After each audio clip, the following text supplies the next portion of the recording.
வணக்கம். தந்தையின் பாட்காஸ்ட் செய்திகளை வாசிப்பது அஞ்சலி. முதலில் தலைப்புச் செய்திகள். விறுவிறுப்பாக தொடங்கியது ஈரோடு கிழக்கு இடைத்தேர்தல் வாக்குப்பதிவு. வாக்காளர்கள் நீண்ட வரிசையில் நின்று ஆர்வமுடன் வாக்களிப்பு. நாகாலாந்து, மேகாலயா மாநிலங்களில் இன்று ஒரே கட்டமாக சட்டப்பேரவைத் தேர்தல். பலத்த போலீஸ் பாதுகாப்பு, பதற்றமான வாக்குச்சாவடிகள், தீவிர கண்காணிப்பு. நாட்டை தூய்மைப்படுத்த மக்கள் துணிப்பைகளை மட்டுமே பயன்படுத்த வேண்டும். மன் கி பாத் நிகழ்ச்சியில் பிரதமர் மோடி வேண்டுகோள். ஏப்ரலில் தொடங்கும் 2.0 பாரத் ஜோடோ யாத்திரையின் 2ஆம் கட்டம் நடைபயணம். அருணாச்சலில் இருந்து குஜராத் வரை நடைபெறும் என காங்கிரஸ் கட்சி அறிவிப்பு. மகளிர் T20 உலகக்கோப்பை தொடரில் சாம்பியன் பட்டம் வென்றது ஆஸ்திரேலியா. இறுதிப் போட்டியில் தென்னாப்பிரிக்காவை வீழ்த்தி 6வது முறையாக அபாரம். இனி விரிவான செய்திகள். ஈரோடு கிழக்கு தொகுதி இடைத்தேர்தல் வாக்குப்பதிவு விறுவிறுப்பாக தொடங்கியுள்ளது. பதற்றமான 34 வாக்குச்சாவடிகள் சிசிடிவி கேமரா மூலம் கண்காணிக்கப்படுகிறது. இந்த தேர்தலில் திமுக தலைமையிலான கூட்டணியில் காங்கிரஸ் வேட்பாளர்கள் EVKS இளங்கோவன், அதிமுக வேட்பாளராக KS தென்னரசு, தேமுதிக வேட்பாளராக ஆனந்த், நாம் தமிழர் கட்சி வேட்பாளராக மேனகா மற்றும் சுயேட்சை வேட்பாளர்கள் என 77 பேர் போட்டியிடுகின்றனர். அனைத்து வாக்குச்சாவடிகளிலும் துணை ராணுவ வீரர்கள் பாதுகாப்பும் கூடுதல் போலீஸ் பாதுகாப்பும் போடப்பட்டுள்ளது. எம்ஜிஆரை போல புதிய பாதையை தேர்ந்தெடுக்கும் தருணம் வந்துவிட்டதாக OPS ஆதரவாளர் பன்ருட்டி ராமச்சந்திரன் தெரிவித்துள்ளார். சட்ட போராட்டம் தொடரும் நிலையில் மக்களை சந்திக்க திட்டமிட்டுள்ளதாகவும் பன்ருட்டி ராமச்சந்திரன் கூறியுள்ளார். லட்சியத்தை அடைவதே முக்கியம் என்றும், குறிக்கோளை அடைய கட்சி, சின்னம் என்பதெல்லாம் ஒரு சாதனமே எனவும் அவர் தெரிவித்தார். வேலைவாய்ப்பை உருவாக்குவது தொடர்பாக பட்ஜெட்டில் சில அறிவிப்புகள் வரவுள்ளதாக நிதியமைச்சர் பழனிவேல் தியாகராஜன் தெரிவித்துள்ளார்.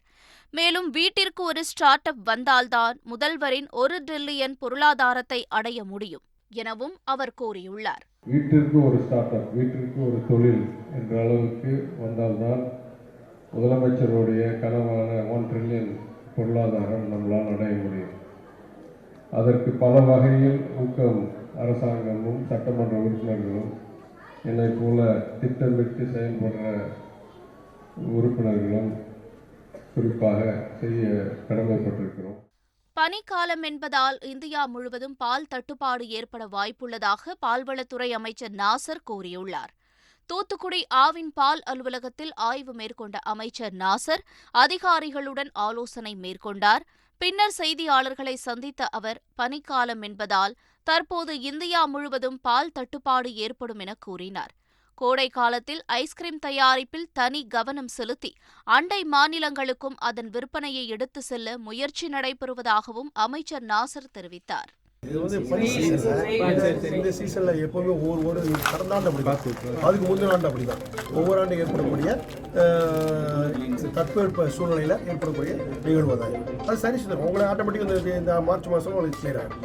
சட்டவிரோதமாக கேரளாவுக்குள் கனிம வளம் கடத்தப்படுவதை தடுக்காவிட்டால் 11 செக் போஸ்டுகளில் போராட்டம் நடத்தப்படும் என தமிழ்நாடு பாஜக தலைவர் அண்ணாமலை அறிவித்துள்ளார். கிணத்துக்கடவு அரசம்பாளையத்தில் பாஜக சார்பில் நடைபெற்ற ஆர்ப்பாட்டத்தில் பங்கேற்று பேசிய அவர், கேரளாவுக்கு தமிழகத்தின் கனிம வளங்கள் விட்டுக் கொடுக்கப்படுவதாக குற்றம் சாட்டினார். மார்ச் 28ஆம் தேதி தமிழ்நாடு முழுவதும் வேலைநிறுத்த போராட்டத்தில் ஈடுபடப் போவதாக தமிழ்நாடு அரசு ஊழியர் சங்கத்தினர் அறிவித்துள்ளனர். சிவகங்கையில் தமிழ்நாடு அரசு ஊழியர்கள் சங்க செயற்குழு கூட்டம் நடைபெற்றது. இதன் பின்னர் செய்தியாளர்களை சந்தித்த சங்கத்தின் மாநில தலைவர் அன்பரசன், அரசு ஊழியர்களின் கோரிக்கைகளை நிறைவேற்றக் கோரி வரும் 28ஆம் தேதி தமிழகம் முழுவதும் ஒருநாள் அடையாள வேலைநிறுத்தம் போராட்டம் நடைபெறும் எனவும் தெரிவித்தார். திருப்பூர் மாவட்டம் காங்கேயம் அருகே வேன் மீது லாரி மோதிய விபத்தில் 3 பெண்கள் உட்பட 5 பேர் உயிரிழந்தனர்.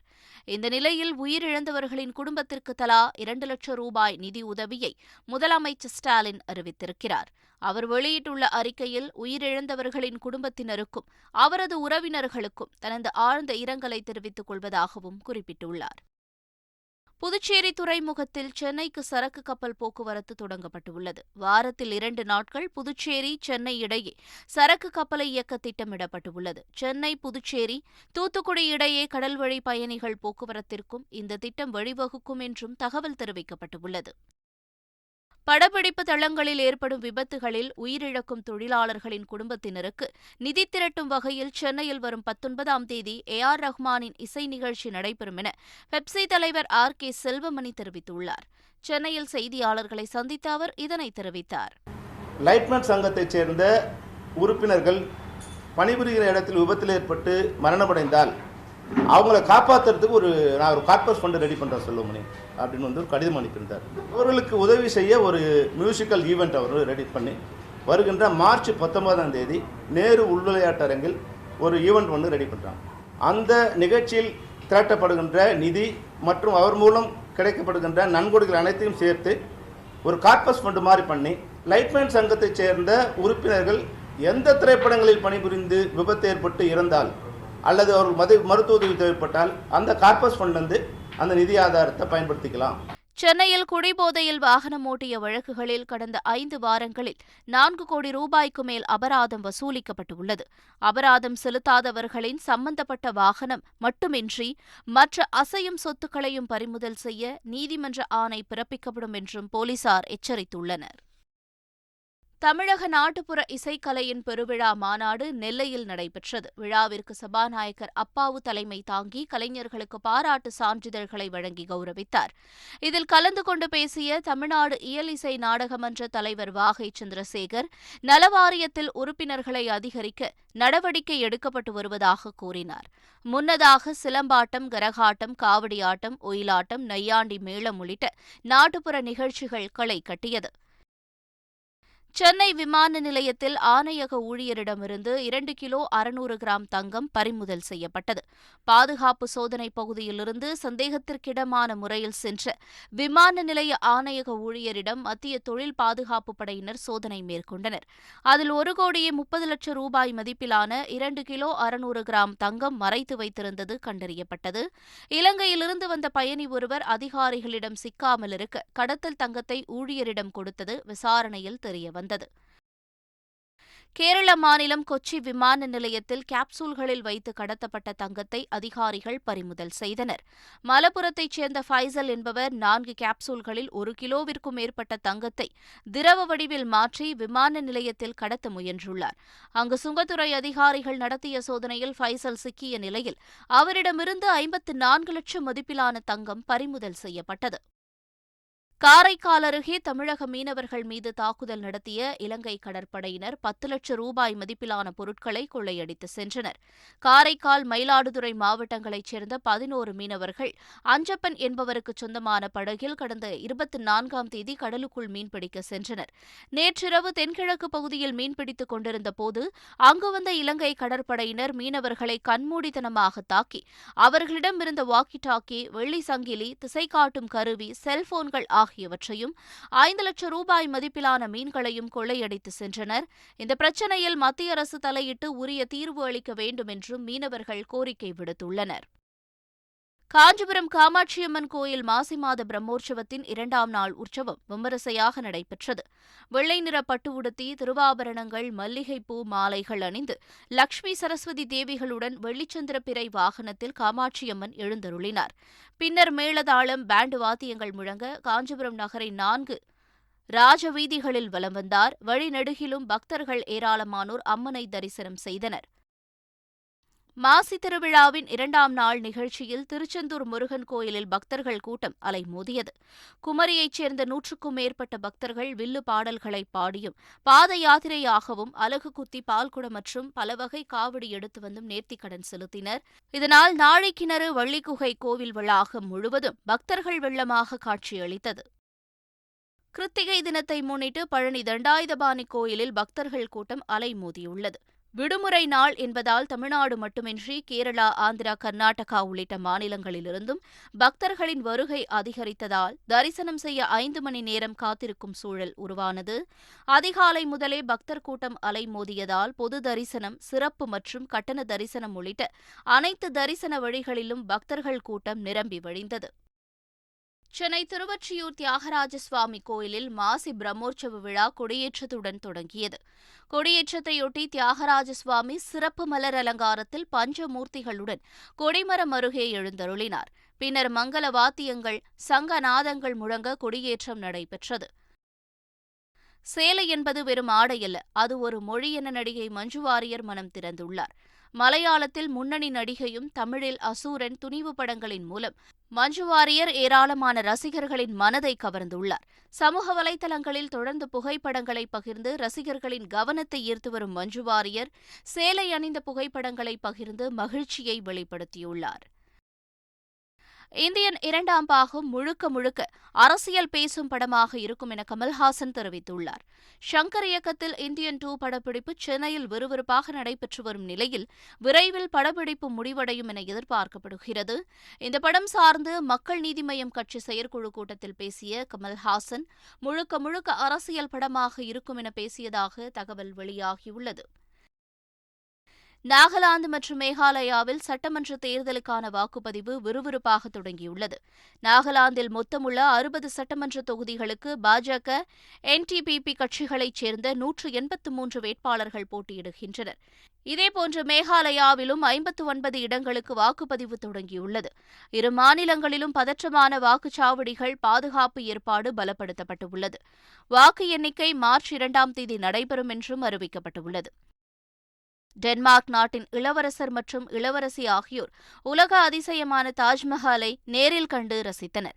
டென்மார்க் நாட்டின் அரசு குடும்பம் கடந்த 20 ஆண்டுகளுக்கு பின்பு தற்போது இந்தியாவில் சுற்றுப்பயணம் மேற்கொண்டுள்ளது. இந்நிலையில் உத்தரப்பிரதேச மாநிலம் ஆக்ராவில் உள்ள காதல் சின்னமான தாஜ்மஹாலை டென்மார்க் பட்டத்து இளவரசர் ஃபிரெட்ரிக் கிறிஸ்டியன் மற்றும் டென்மார்க்கின் பட்டத்து இளவரசி மேரி எலிசபெத் ஆகியோர் பார்வையிட்டனர். பெரிய பொருளாதாரம் கொண்ட சீனாவை எப்படி எதிர்த்து போராடுவது என்று மத்திய அமைச்சர் சொல்வது தேசியவாதம் அல்ல, கோழைத்தனம் என ராகுல்காந்தி கடுமையாக விமர்சித்துள்ளார். சத்தீஸ்கர் மாநிலம் ராய்ப்பூரில் நடைபெற்ற காங்கிரஸ் அமர்வு கூட்டத்தில் பேசிய ராகுல்காந்தி, பாரத் ஜோடோ யாத்ரா தேசபக்தியின் உண்மையான உணர்ச்சியை தூண்டியதாக தெரிவித்தார். மேலும் நாடாளுமன்றத்தில் அதானி குறித்த தங்களது கேள்விகள் அகற்றப்படுவதாக குற்றம் சாட்டிய அவர், உண்மை வெளிவரும் வரை கேள்விகள் கேட்போம் என்றார். பாரத் ஜோடோ யாத்திரையின் 2ஆம் கட்டமாக இமாச்சலிலிருந்து குஜராத் வரை நடைபயணம் நடைபெறும் என்று காங்கிரஸ் அறிவித்துள்ளது. ஏப்ரல் மாதத்தில் நடைபயணம் தொடங்கும் என்றும் முதல் யாத்திரையிலிருந்து சற்று மாறுபட்டதாக இருக்கும் என்றும் காங்கிரஸ் பொதுச் செயலாளர் ஜெயராம் ரமேஷ் தெரிவித்துள்ளார். மேலும் 2ஆம் கட்ட நடைபயணத்தின் வடிவம் பாரத் ஜோடோ யாத்திரையிலிருந்து சற்று வித்தியாசமாக இருக்கலாம் என்றும் திட்டமிடப்பட்டுள்ளது. துணிப்பைகளை மட்டுமே பயன்படுத்த வேண்டுமென மன் கி பாத் நிகழ்ச்சியில் நாட்டு மக்களுக்கு பிரதமர் மோடி வேண்டுகோள் விடுத்துள்ளார். மன் கி பாத் நிகழ்ச்சியில் பேசிய பிரதமர் மோடி, டிஜிட்டல் வளர்ச்சி இந்தியாவுக்கு பெரும் பங்காற்றியுள்ளதாகவும் ஆதில் சஞ்சீவனி என்ற இணையதளம் மூலம் காணொலியில் எந்த மருத்துவரிடமும் சிகிச்சைக்கான அறிவுரையை பெற முடியும் என்றார். சஞ்சீவினி திட்டத்தின் கீழ் இதுவரை 10 கோடி பேர் பலன் பெற்றுள்ளதாகவும் சஞ்சீவினி திட்டம் மலைப்பகுதிகளில் வசிக்கும் மக்களுக்கு உயிர்காக்கும் செயலியாக மாறியுள்ளதாகவும் தெரிவித்துள்ளார். பாஜகவின் சித்தாந்தங்களை எதிர்க்க நாடாளுமன்ற தேர்தலுக்கு அனைத்து கட்சிகளும் ஒன்றிணைய வேண்டும் என்று காங்கிரஸ் பொதுச் செயலாளர் பிரியங்கா காந்தி அழைப்பு விடுத்துள்ளார். சத்தீஸ்கரில் நடைபெற்ற காங்கிரஸ் கூட்டத்தில் பேசிய அவர், மக்களவைத் தேர்தலுக்கு முன்னதாக அனைத்து எதிர்க்கட்சிகளும் ஒன்றிணைய வேண்டும் என்ற எதிர்பார்ப்பு இருப்பதாக தெரிவித்தார். கட்சியின் செய்தியையும் மத்திய அரசின் தோல்விகளையும் மக்களிடம் எடுத்து செல்ல வேண்டும் என்றதுடன் பாஜகவின் சித்தாந்தத்தை எதிர்த்து போராட வேண்டும் என்றார். ட்விட்டர் 8வது சுற்று பணி நீக்க நடவடிக்கையை துவங்கியுள்ளதாக தெரிவிக்கப்பட்டுள்ளது. எலான் மஸ்க் ட்விட்டரின் தலைவராக பொறுப்பேற்றதிலிருந்து இத்துடன் 8வது முறையாக ஆட்குறைப்பு நடவடிக்கையில் அந்நிறுவனமும் ஈடுபட்டுள்ளதாக தகவல் வெளியாகியுள்ளது. நவம்பரில் 3700 பேர் பணியிலிருந்து நீக்கப்பட்ட நிலையில் இழந்த வருவாயை மீட்கும் முயற்சியாக ஆட்குறைப்பு நடவடிக்கை நடத்தப்படுவதாக தெரிவிக்கப்பட்டதும் குறிப்பிடத்தக்கது. மகளிர் T20 உலகக்கோப்பை தொடரில் ஆஸ்திரேலியா சாம்பியன் பட்டம் வென்றுள்ளது. தென்னாப்பிரிக்காவில் 8வது மகளிர் T20 உலகக்கோப்பை தொடர் நடைபெற்றது. இதன் இறுதிப் போட்டியில் ஆஸ்திரேலியாவும் தென்னாப்பிரிக்காவும் கேப்டவுன் நகரில் உள்ள நியூலாண்ட்ஸ் மைதானத்தில் மோதின. இதில் டாஸ் வென்று பேட்டிங் செய்த ஆஸ்திரேலியா 6 விக்கெட் இழப்பிற்கு 156 ரன்கள் எடுத்தது. தொடக்க வீராங்கனை பெத் மோனி அதிகபட்சமாக 74 ரன்கள் எடுத்தார். பின்னர் 157 ரன்கள் இலக்கை நோக்கி ஆடிய தென்னாப்பிரிக்கா 20 ஓவர்கள் முடிவில் 6 விக்கெட் இழப்பிற்கு 137 ரன்கள் மட்டுமே எடுத்தது. இதன் மூலம் 19 ரன்கள் வித்தியாசத்தில் வெற்றி பெற்ற ஆஸ்திரேலியா 6வது முறையாக மகளிர் T20 உலகக்கோப்பையை வென்று சாதனை படைத்தது. மீண்டும் தலைப்புச் செய்திகள். விறுவிறுப்பாக தொடங்கியது ஈரோடு கிழக்கு இடைத்தேர்தல் வாக்குப்பதிவு. வாக்காளர்கள் நீண்ட வரிசையில் நின்று ஆர்வமுடன் வாக்களிப்பு.